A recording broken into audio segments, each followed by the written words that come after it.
آج کی جو رات ہے جس کو لیلۃ النصف من شعبان کہتے ہیں،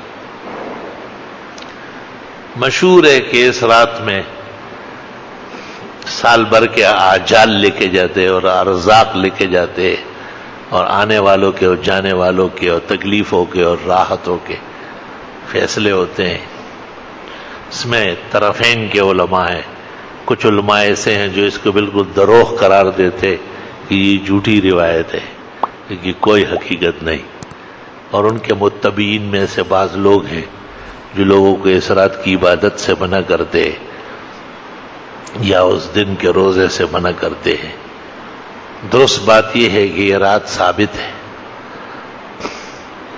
اور اس کے ثبوت کی 3 دلیلیں ہیں۔ ایک تو یہ کہ 1400 سال سے اسلام اور اسلامی کتابوں کے اندر اس کا ذکر خیر ملتا ہے۔ فقہائے کرام نے لیلۃ النصف من شعبان ہدایہ کے اندر موجود ہے، متبرک راتوں میں سے اس کو گنا ہے۔ کس چیز کا تبرک ہے پھر؟ اور لوگ ہڑبونگ مچاتے اور مسجدوں میں نعرے لگاتے اور جشن کرتے اور قبرستانوں کی صفائی ہو رہی ہے، بدعتی اور دوسرے عناصر انہیں دیکھ کر کے بعض بزرگوں نے شاید اس خیال سے کہ کئی بدعت سے جان چھوٹے، لیکن یہ کہ اگر کوئی شخص چھرا غلط استعمال کر لے تو اس کا یہ مطلب ہے کہ اس سے پھل بھی نہ کاٹا جائے، گوشت بھی نہ کاٹا جائے اور چھرے کو گھر سے مارکیٹ سے باہر نکالا جائے۔ یہ کوئی طریقہ ہے کیا؟ دوسری بات یہ ہے کہ ہمارے ہندوستان کے بڑے علماء میں حضرت مولانا انور شاہ کشمیری دارالعلوم دیوبند کے صدر المدرسین، آیت من آیات اللہ، انہوں نے شرح ترمذی کے اندر لکھا ہے کہ اس رات کی فضیلت میں احادیث آئی، روایات ہے، وَلَهَا فَضْلٌ کبیر، بہت بڑی فضیلت ہے۔ اور تیسری بات یہ کہ بلاد عرب کے انور شاہ شیخ زید الکوثری رحمت اللہ علیہ، جو حضرت شاہ صاحب کے پائے کے بزرگ عالم گزرے ہیں، انہوں نے اپنے مقالات میں 2 مقالے رکھے ہیں، فضیلت لیلۃ النصف من شعبان، اور بڑے بڑے اکابر محدثین کی عبارتیں نقل کی اور فرمایا کہ اس میں 8 حدیثیں ہیں، 5 واقعی کمزور ہے لیکن 3 حدیثیں بالکل صحیح ہیں، جن سے رات کی فضیلت اور دن کے روزے کا استحباب معلوم ہوتا ہے۔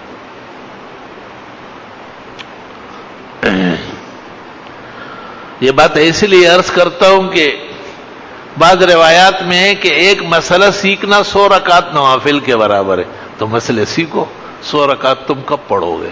2 دن اور بھی آ جاؤ تب بھی نہیں پڑھو گے۔ اور کہتے ہیں کہ علم کا ایک باب، جیسے تفسیر کا ایک باب، فضائل کا ایک باب،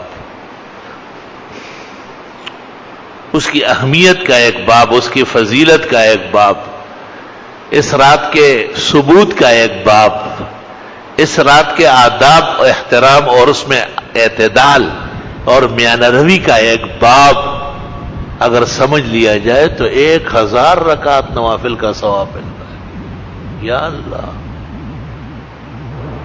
تو میں نے بھی اس خیال سے کہ آج کی نشست میں اسی سے متعلق مسائل بیان کرتا ہوں تاکہ ہمارے بھائیوں کو اور ان کے توسط سے ہماری بہنوں کو، بیٹیوں کو اور بھاوجوں کو بھی گھروں میں علم کی روشنی نصیب ہو جائے اور وہ بھی 100 رکعت نوافل اور 1000 رکعت نوافل کا ثواب حاصل کر لے۔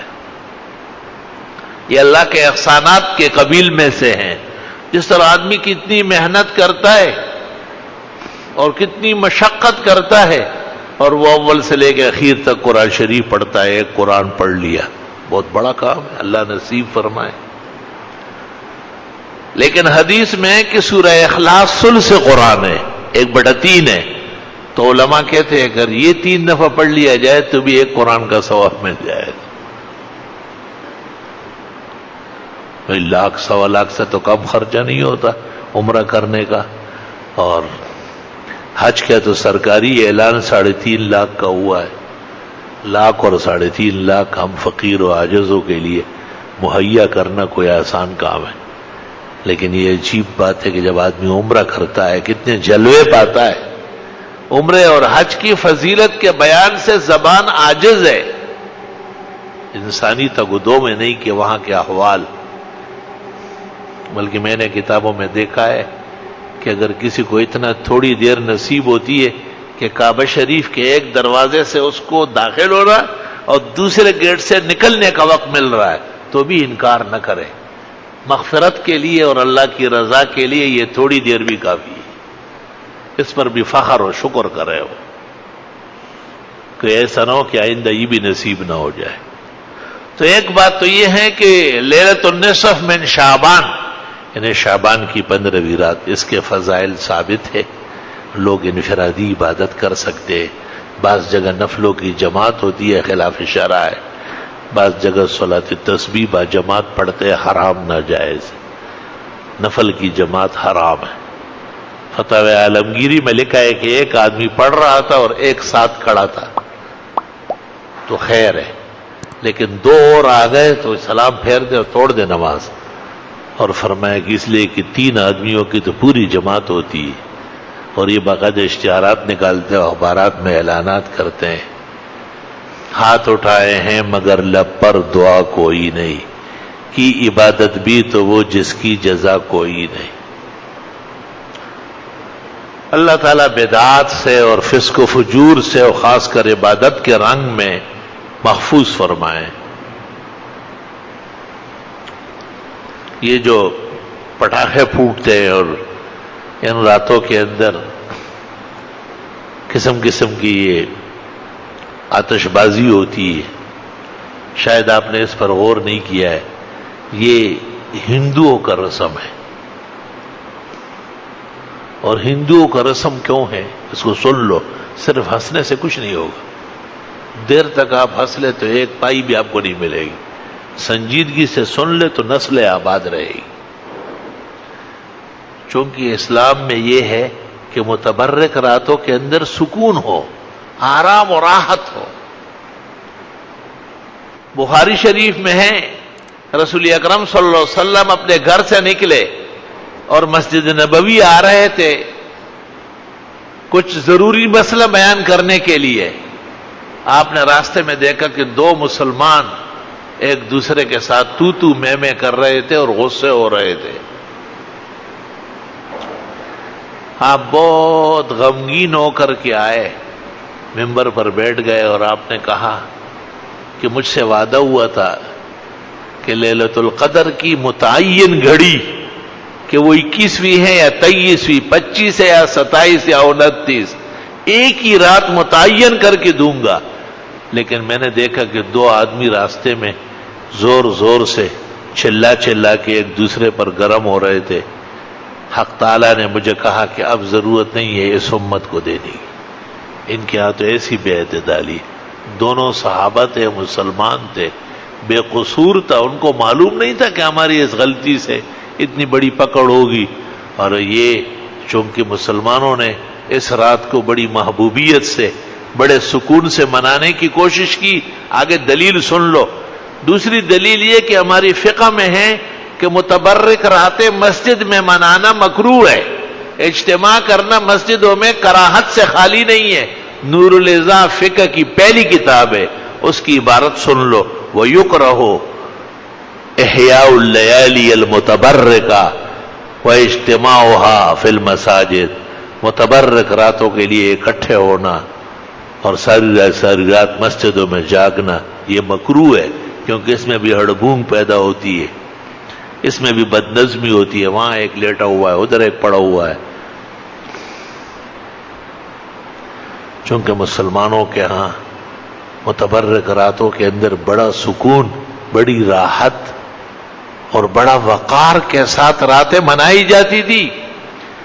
اس واسطے ہندوؤں نے پٹاخے پھوٹنا اور شرشریاں چھوڑنا اور آگ برسانا شروع کیا تاکہ ان کی راتوں کی فضیلتیں ختم ہو جائیں. ملک آزاد ہو گیا لیکن نظریہ آزاد نہیں ہوا. جتنے دیکھو تھی ہوتے انکل ہوتی، جہاں تھے وہیں سے وہی چلتا ہے.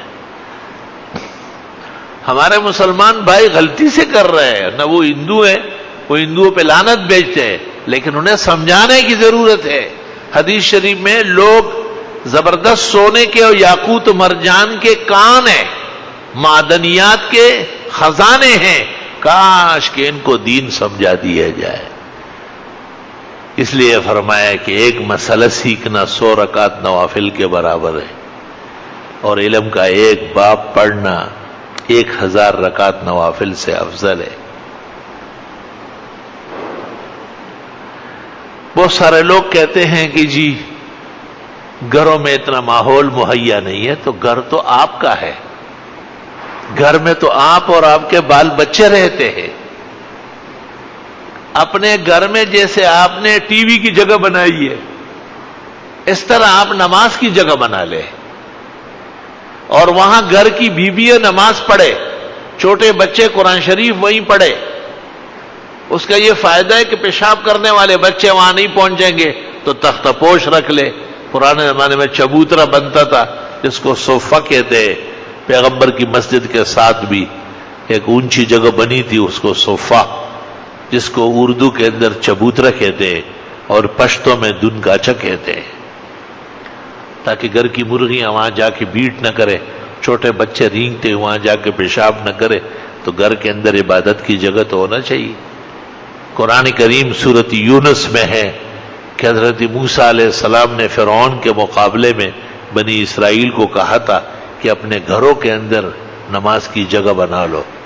علماء دین کہتے ہیں کہ فرعون ان کو باہر مسجد نہیں بننے دیتا اور نہ مسجد میں نماز پڑھنے دیتا، تو حضرت موسیٰ علیہ السلام نے کہا کہ اپنے گھروں کو ایسا بنا لو جس میں عبادت کرنا آسان ہو۔